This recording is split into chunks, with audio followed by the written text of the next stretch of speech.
Fala galera, olha quem está aqui, o nosso queridíssimo Coiote. Quem não gosta do Coiote, né? E esse é um dos meus personagens favoritos do Looney Tunes, então já sabe, né? Deixa o like, se inscreve no canal e Bora lá! bora lá!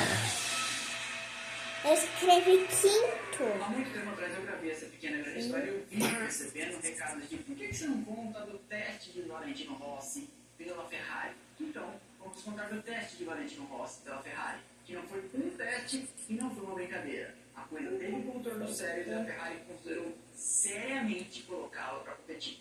Mas no fim, ele que não topou. Calma. Em 2004, o Valentino Rossi era o rei absoluto da MotoGP. 5 títulos mundiais consecutivos na classe principal, dezenas de vitórias, uma legião de fãs, autódromos lotados por onde a categoria passasse, todo mundo comprando boneca e camiseta do número 46 de Il Dottore. Ele parecia, e é verdade, não ter mais nada a provar. Então, Luca Cordeiro de Montezemolo, presidente da Ferrari, procurou por ele. Inicialmente, então, o mês todo, vamos fazer um teste de Ferrari em Fiorano, quem sabe você gosta, vamos nos divertir, sabendo, Montezemolo, que aquilo ia gerar notícia. Mas nada era, àquela altura, sério.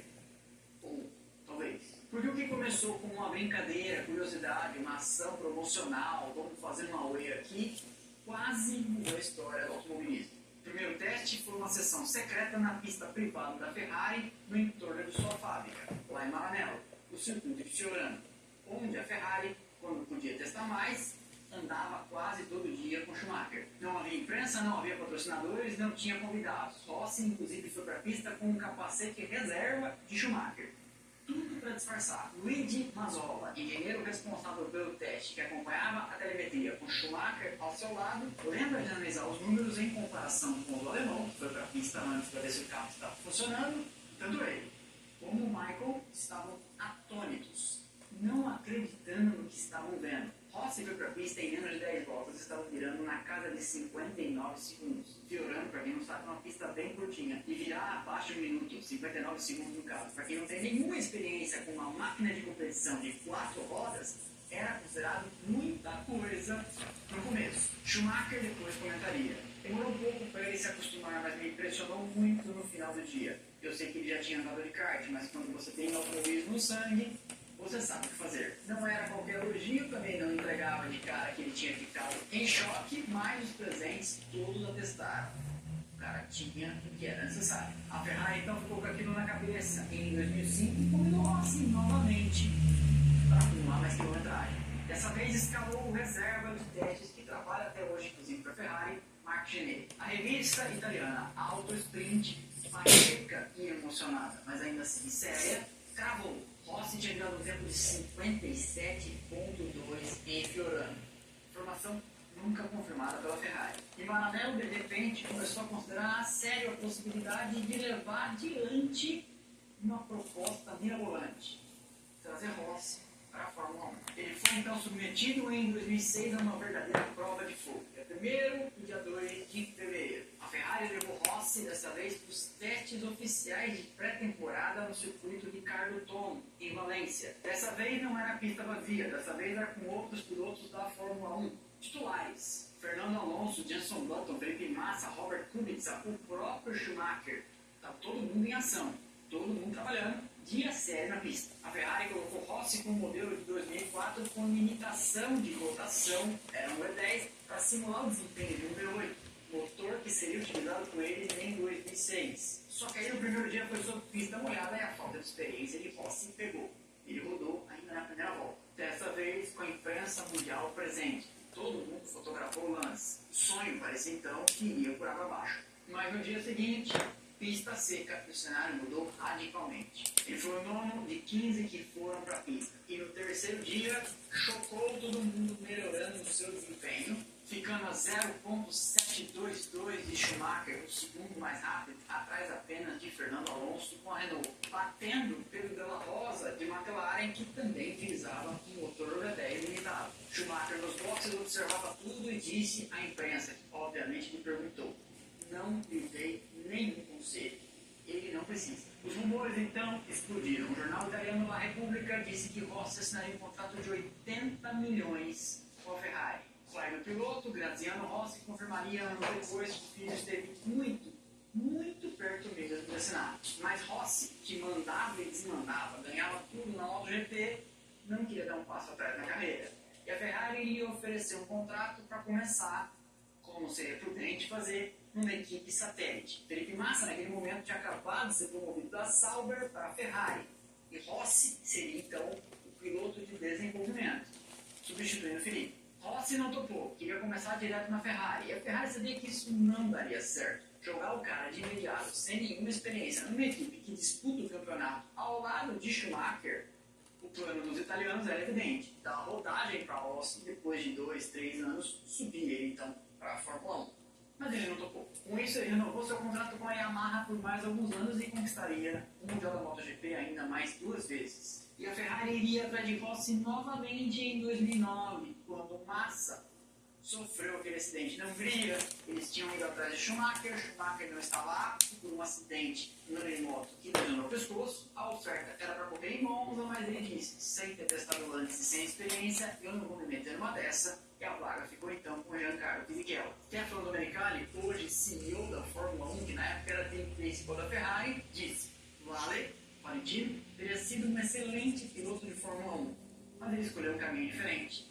E ele faz parte da nossa família. Até hoje, John Surtees, campeão mundial de Fórmula 1 em 1964, correndo de azul. Já contei essa história neste vídeo aqui. É o único cidadão a ter sido campeão de 2 e de 4 rodas de Ferrari e correndo de azul.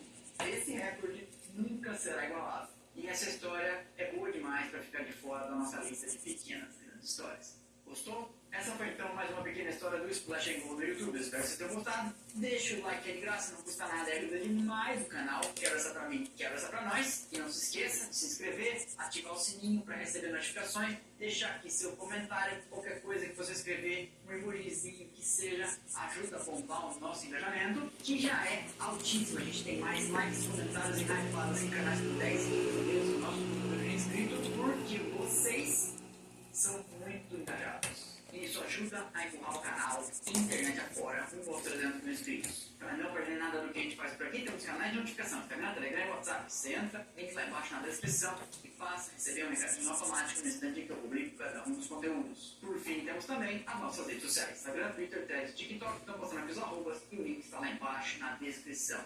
Te vejo aqui no próximo vídeo, te vejo por lá o tempo todo. Valeu e aquele abraço.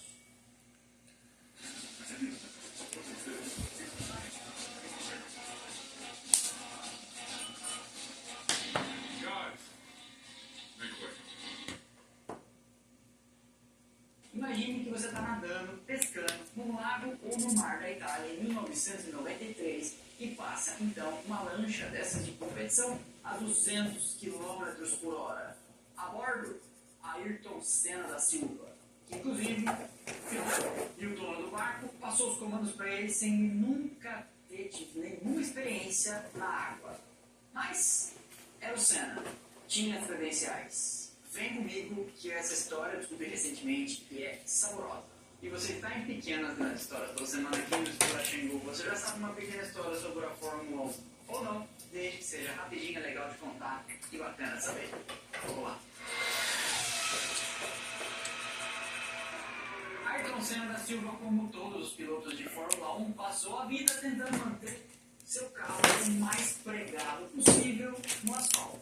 É assim que você ganha tempo. Freia mais lento, acelera antes, contorna as curvas mais depressa. Mas em abril de 1993, um dia após o Grande Prêmio de Imola, em que ele, com a McLaren MP48, teve um abandono depois de vencer 2 corridas seguidas, Interlagos e Donington Park, descobriu o gosto de pilotar algo que era feito para voar.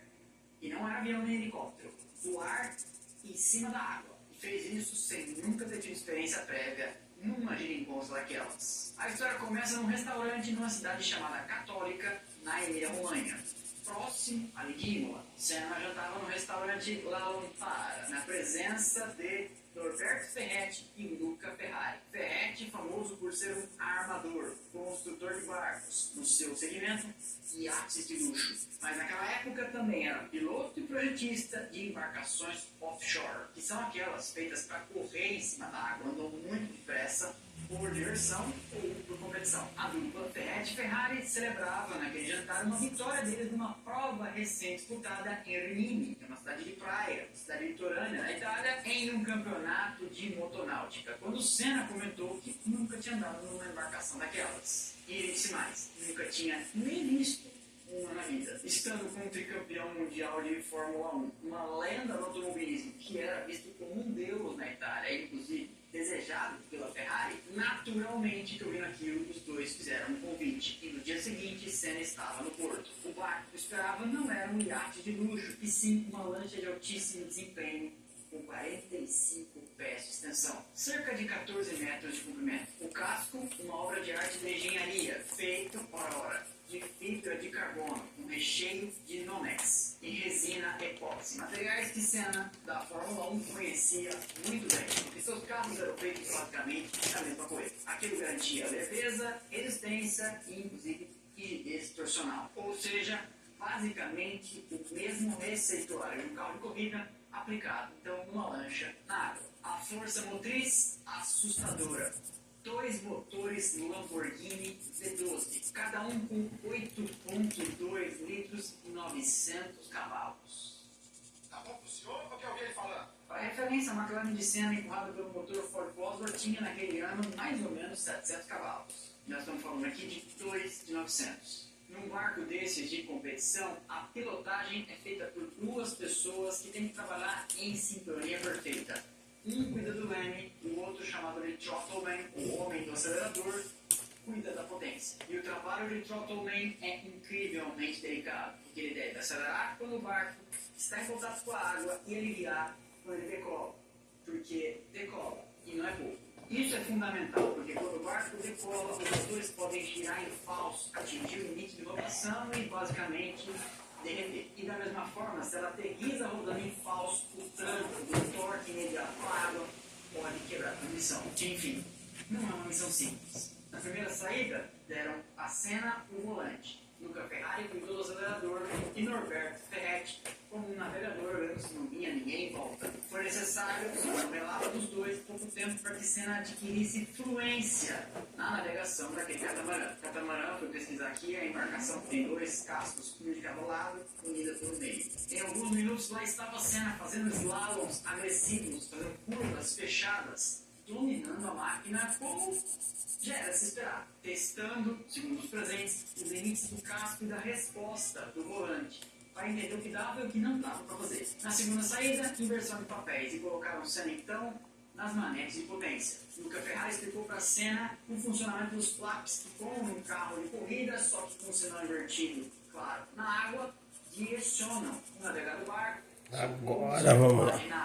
Senna assumiu o comando e depois de pouco tempo já estava navegando a 120 milhas por hora. E depois de um tempo fez ele mesmo ajustes no trim destes flaps da embarcação e daqui a pouco atingia 130. Isso significa mais ou menos 212 km por hora em cima da água. Norberto Ferretti conta que ficou atônito com a velocidade com que Senna absorveu a dinâmica e funcionamento da máquina e comentou: por sorte que ele não corre de offshore. Se em poucos minutos ele entendeu cada regulagem, uma corrida seria um cliente muito difícil para todos nós. Ao fim do teste, o brasileiro desceu sorrindo da embarcação e resumiu a experiência com: na pista, você trabalha no carro para mantê-lo plantado no solo. No mar, para andar rápido, você precisa fazer o barco voar. E complementou: pena que o mar estava tão calmo. Eu adoraria ter corrido cavalgando nas ondas. No ano seguinte, a dupla conquistaria o Mundial de Lancha. E aí, gostaram? Olha que massa, hein? Ficou legal. Então já sabe, deixa o like, se inscreve no canal e até o próximo vídeo.